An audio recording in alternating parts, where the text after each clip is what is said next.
Olá, eu sou a Lea Lobo, editora da revista Infra. O Infra FM Talks de hoje tem o apoio da CBRE e eu gostaria de agradecer o senhor Tomás Catunda, e a Ivana Garcia pelo apoio que sempre nos deram, aliás, desde o começo da revista em 1999. Para quem não conhece, a CBRE é uma referência mundial em consultoria na área de locação e gestão de imóveis. Muito obrigada pelo apoio de vocês.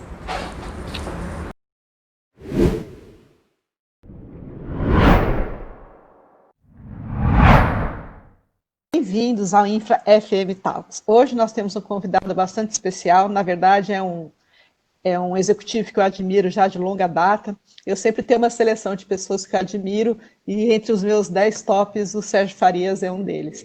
Sérgio, ele desenvolveu uma carreira aí ao longo dos 25 anos na área de corporate real estate. Hoje ele está morando em Washington, ele trabalha no headquarter do Banco Mundial, onde ele lidera a unidade de real estate e também a área de facilities management.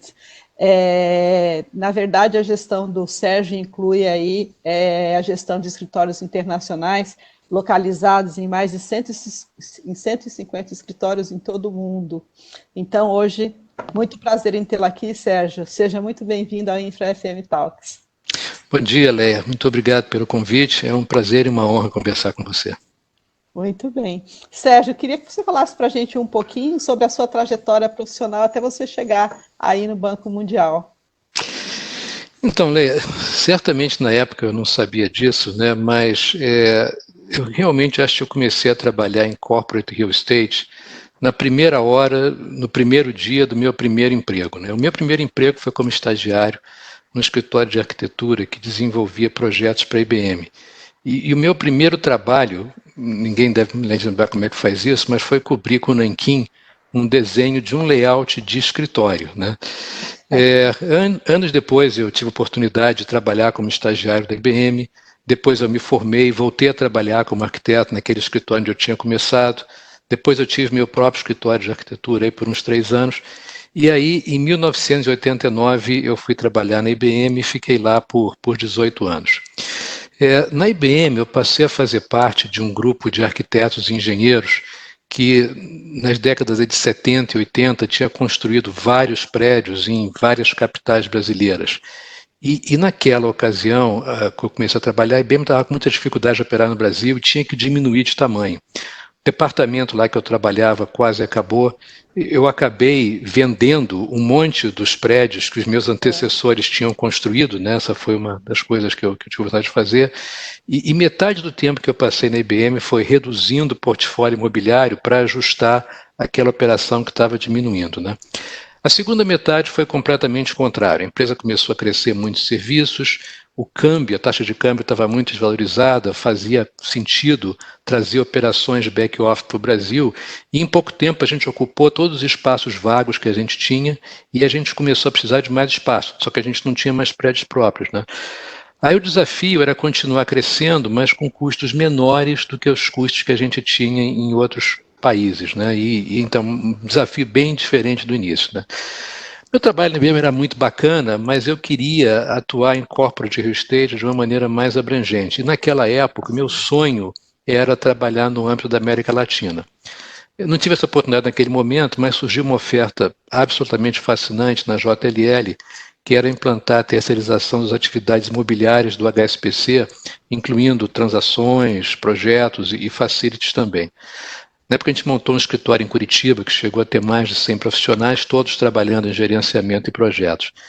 E depois disso eu continuei trabalhando na JLL, mais em desenvolvimento de projetos. Foi bacana também, porque num período pequeno eu consegui trabalhar com muitos clientes ao mesmo tempo. Então foi algo que me deu uma experiência diferente daquela que eu tinha antes.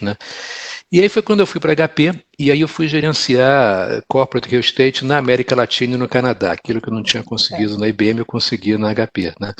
Eu passei 5 anos na HP, os 2 últimos foram, para mim, os mais fascinantes. Naqueles 2 anos, a gente separou a companhia 2 vezes. Separamos, teve 2 spin-offs muito grandes, a gente separou contratos de locação, separamos prédios, separamos as equipes de real estate. Foi assim o maior aprendizado da minha carreira. Aí então eu vim para o Banco Mundial E depois que eu vim para cá, eu comecei a perceber que muita gente, principalmente no Brasil, né, não sabia exatamente o que o banco faz. Então deixa eu te contar um pouco de história do que o banco faz, né? O banco e o FMI, o Fundo Monetário, são irmãos muito próximos, né? A sede dos dois fica aqui em Washington, né? Um é vizinho do outro. O banco e o FMI surgiram no final da Segunda Guerra, quando o mundo tinha dois problemas bem complicados para resolver.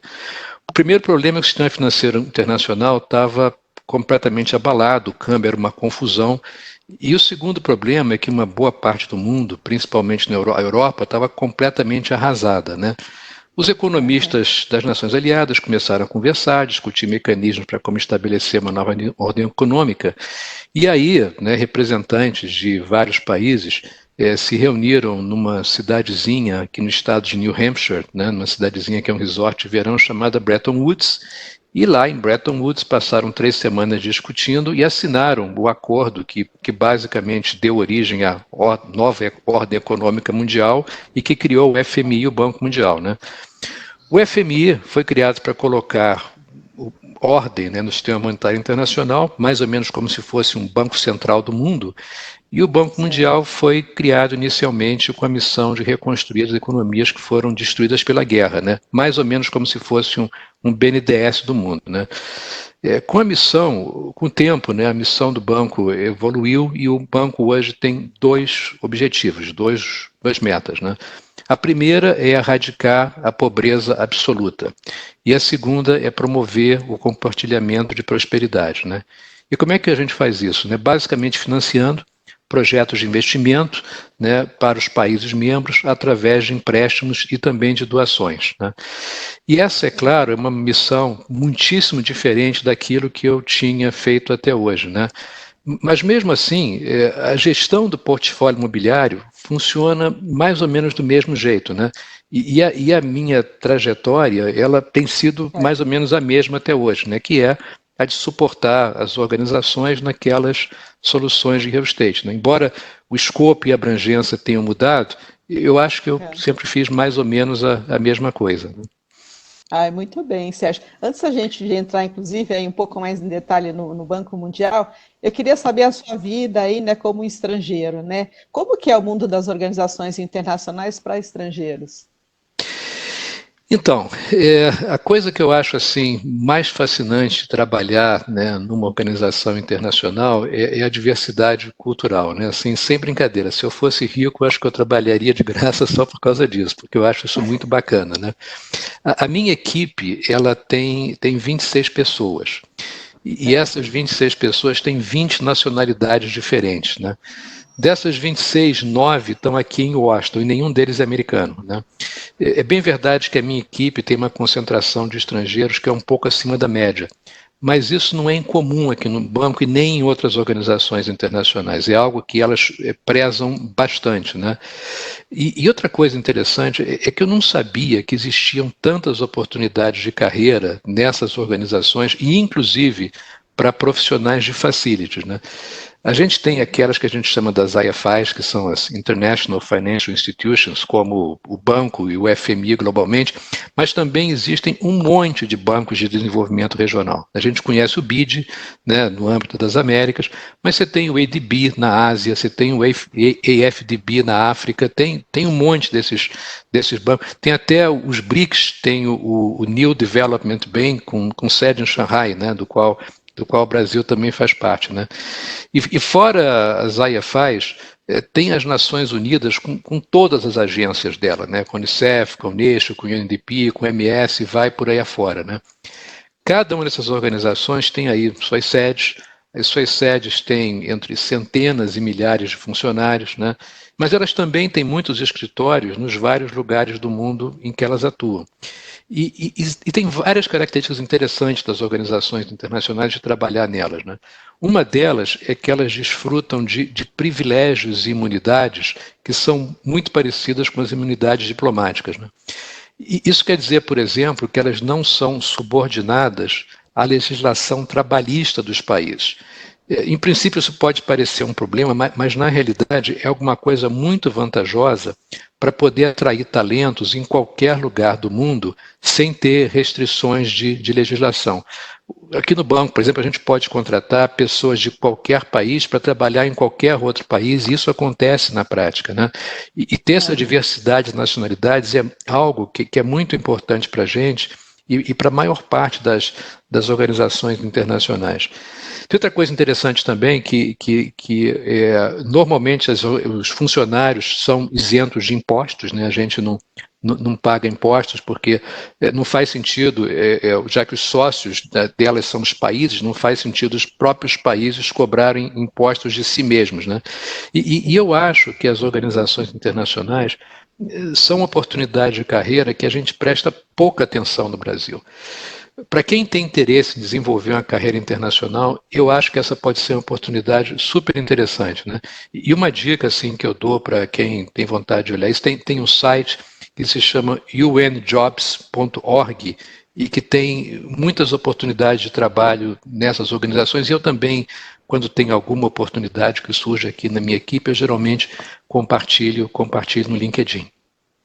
Muito bem, Sérgio. Então, entrando agora mais na sua gestão do Banco Mundial, eu queria saber quais são as suas atribuições aí, enquanto um líder de Real Estate e Facilities Management. Então, o banco tem dois portfólios muito distintos, né? O headquarter, que fica aqui em Washington, tem quase 400 mil metros quadrados, né, espalhados em 10 prédios diferentes, né, todos, né, ali no noroeste de Washington, e eu não tenho nada a ver com isso. Aqui em Washington eu sou um cliente, né? E o outro portfólio é o que eu tenho responsabilidade, que são 150 escritórios que estão em 138 países diferentes e que no conjunto tem mais ou menos uns 300 mil metros quadrados, né? E nesses 150 escritórios tem absolutamente de tudo, né? A gente tem, por exemplo, um prédio em Nairobi, que é o maior prédio que a gente tem uns 25 mil metros quadrados e 13 andares de escritório, né? Mas, ao mesmo tempo, a gente tem uma salinha em Tuvalu, né, que tem 30 metros quadrados e a gente ainda compartilha com FMI, né? A gente tem um centro de serviços compartilhados em Chennai, onde tem quase 1.000 pessoas, né? E, ao mesmo tempo, a gente tem um prédio inteiro em Paris, que tem vistas deslumbrantes para a Torre Eiffel e para o Arco do Triunfo, mas que tem menos de 100 pessoas, né? De qualquer maneira, é importante ficar... diversidade. É uma diversidade, mas a nossa atuação não tá muito do lado de Paris, não, né? A maior parte do meu portfólio ela está nos países em que o banco tem projetos de desenvolvimento. E esses são, evidentemente, os países mais pobres do mundo e aqueles países que mais sofrem com conflito e com violência, né? Outra coisa interessante é sobre assim, a característica do portfólio. Dos 150 escritórios que a gente tem, 30 são próprios. E desses 30, 20 são prédios que foram construídos pelo banco. Isso é bem diferente daquilo que eu estava acostumado. Nos meus portfólios que eu gerenciei anteriormente, boa parte dele eram alugados, né? E isso acontece aqui por duas questões, duas razões importantes, né? Em primeiro lugar, em muitos países, a gente não encontra imóveis com condições mínimas de segurança, principalmente, né, mas também de infraestrutura, que a gente possa alugar. Em segundo lugar, o custo de capital do banco, né, o custo financeiro do banco é muito menor de qualquer incorporador. Para a gente vai ser sempre mais vantajoso ser proprietário, né? Então, o meu departamento, ele sempre teve, historicamente, muito focado em projetos e em obras, seja de escritórios novos, seja de reformas ou de relocações, sempre foi muito o que a gente fez. E, tradicionalmente, a gente fazia uma obra, entregava, terminava, né, e aí entregava para a operação regional, para operações, né, tomar conta de facilities. A gente não tomava conta disso, né? Há mais ou menos uns 10 anos começou a ficar claro que isso não dava muito certo, né? Os prédios não eram bem cuidados e eles, de uma hora para outra, começavam a exigir obras de restaurações muito onerosas, né? E aí a gente começou a atuar em facilities, né? Então, atualmente, o meu time, eu tenho 2 times, parte do meu time cuida de projetos de investimento, de todos os projetos de investimento que a gente faz fora dos Estados Unidos, fora de Washington, e eu tenho um outro time que cuida das operações de facilities dos prédios próprios, dos prédios que a gente possui, né? não dos imóveis alugados. E embora esses prédios próprios sejam só 20% do portfólio, eles correspondem ao dobro, eles correspondem aos 40% da área, né? Aí, nos próximos 3 anos, a gente tem o plano de estender a nossa operação de facilities para abarcar aí uns 100 escritórios. E aí a gente deve ter quase 90% da área quando fizer isso. A gente deve começar pela África, que é onde a gente tem, que é mais importante a gente fazer isso, né? É mais crítico a gente fazer isso, aí depois a gente avança aí para a Ásia e depois daqui a 3 anos a gente deve cobrir também a América Latina, Oriente Médio e Europa. E nesse meio tempo, enquanto a gente faz isso, outro projeto importante que a gente está trabalhando é suportar a estratégia do banco de aumentar o percentual de funcionários trabalhando fora dos Estados Unidos. Atualmente, a gente tem aqui em Washington 55% dos funcionários e mais ou menos 45% trabalhando em outros países. A ideia é que até o meio da década a gente inverta essa proporção, a gente tenha 45% aqui e 55% em outros países, né? E para isso a gente deve ter aí um programa de ampliações, de relocações bastante forte nos próximos anos, né? Então aí, em resumo, né, ainda não deu e por enquanto não deve dar muito para reclamar de monotonia por aqui, né? Muito bem, mas com essa monotonia toda, você não escapou dos seus 100 dias de pandemia, eu acredito. Como é que foi essa experiência? Então, Leia, nas minhas contas aqui são hoje 107 dias desde o dia 13 de março, quando eu comecei a trabalhar em casa, né? E assim, nesses 107 dias eu basicamente fiquei por aqui, né? Eu não tive nenhum outro teto que não fosse aqui o teto da minha própria casa, né? O banco tem tido também uma atitude bem cuidadosa em frente à pandemia. Desde que isso começou, a gente estabeleceu 4 níveis para usar os escritórios. 1 e 2 são os níveis mais leves, né? E depois 3 e 4 os mais fechados. Hoje a gente tem só 10 países que estão nos níveis 1 e 2, e mesmo assim, né, tem no máximo 50% das pessoas trabalhando deles. Em 70 países, eles estão no nosso nível 4, que significa que eles estão completamente fechados. Se você absolutamente precisar do escritório, você precisa de aprovação de um vice-presidente. E em outros 60 países, a gente está aberto só para serviços essenciais, e mesmo assim com um máximo de 10%, né? Nos últimos 2 meses, a gente trabalhou pesado aí no processo aí de preparar a reabertura dos escritórios. E em princípio, o que a gente vai fazer é caminhar na direção oposta, né? Quer dizer, sai do 4 para o 3, para o 2, para o 1, mas sempre observando o mínimo de 28 dias entre um nível e outro, e sempre olhando para os indicadores de saúde, né? Para ver se eles permitem começar e permitem continuar, ou se requerem que você volte para trás, né? A gente deve começar abrindo com 10%, depois a gente passa com 25% da população e depois a gente chega a 50%, mas em times alternados, né, em times A e B, permitindo que as pessoas venham em semanas alternadas, não em dias alternados, mas em semanas alternadas. A gente fica com o escritório aberto de segunda a quinta e de sexta a domingo fechado, e aí dá para limpar ou dá para esperar que o vírus morra, né, por conta própria, né? E aqui no meu time a gente montou um programa, né, com 3 áreas, né? A primeira área a gente está focando aqui em reabertura. A ideia de reabertura é a gente implementar os protocolos de distanciamento, a gente implementar as novas rotinas de facilities e a gente também trabalhar nas alterações dos contratos com fornecedores, né? E nessa reabertura, a gente espera levar os escritórios até o nosso nível 1, que é ter 50% de ocupação, né? Aí, para passar para o nosso nível 0 de novo e poder ter 100% das pessoas, é quando a gente espera ter que fazer algumas alterações de layout, corrigir alturas de painel, largura de corredores e coisas assim, né? Uma terceira área de trabalho a gente está chamando de transformação. E isso não tem a ver com prédios existentes, né? Mas tem a ver com projetos e obras que a gente tem em andamento. E essa é a parte mais difícil, porque a gente tem projetos e obras em andamento em muitas fases diferentes, né? Então, por exemplo, em Papua Nova Guiné, a gente tem um escritório que está quase pronto. Não dá para fazer muita coisa lá, né? Já na Costa do Marfim, a gente acabou de contratar o arquiteto para reconstruir o prédio que a gente tem hoje, e aí dá para incorporar no projeto todas as tendências que estão emergindo agora, né? São dois extremos, e o problema, de fato, é o que está no meio, né? O que não está nem muito no fim, nem muito no início. Então, por exemplo, em Niger, a gente acabou de assinar a construção para construir um prédio novo. Só que o projeto está pronto e é difícil definir o que a gente vai poder continuar usando ou não, né? Em Burkina Faso, em Uganda, no Haiti, a gente tem projetos executivos que estão prontinhos. E a gente vai voltar nesses projetos para ver que tipo de alterações a gente deve fazer, mas o dilema, né, que eu acho que está todo mundo vivendo hoje, é que alterações a gente vai fazer e como a gente vai enfrentar os impactos que isso traz no cronograma da obra e traz no orçamento também, né?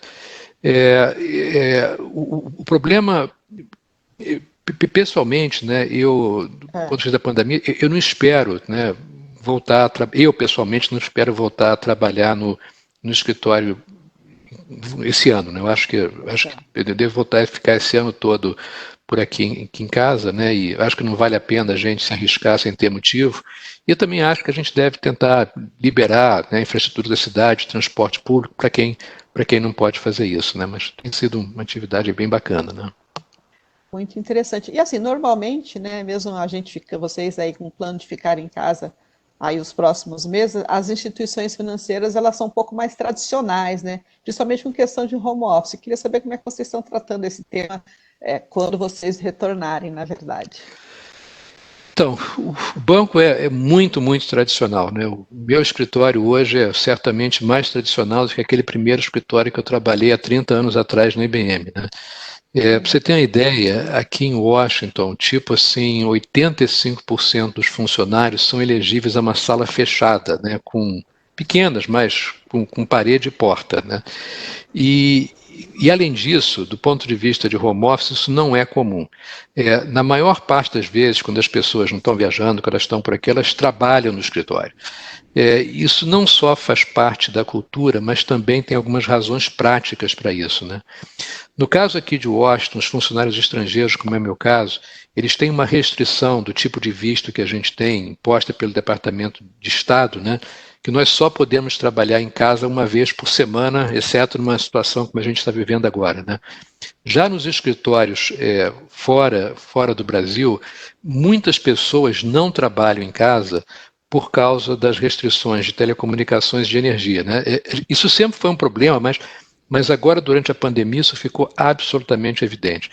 Quando eu faço reuniões com a minha equipe, agora, claro, são todas por Webex, é completamente impressionante a diferença, né, das conexões, né, com o pessoal aqui, com o pessoal na Europa e com aqueles que estão em outros países, né?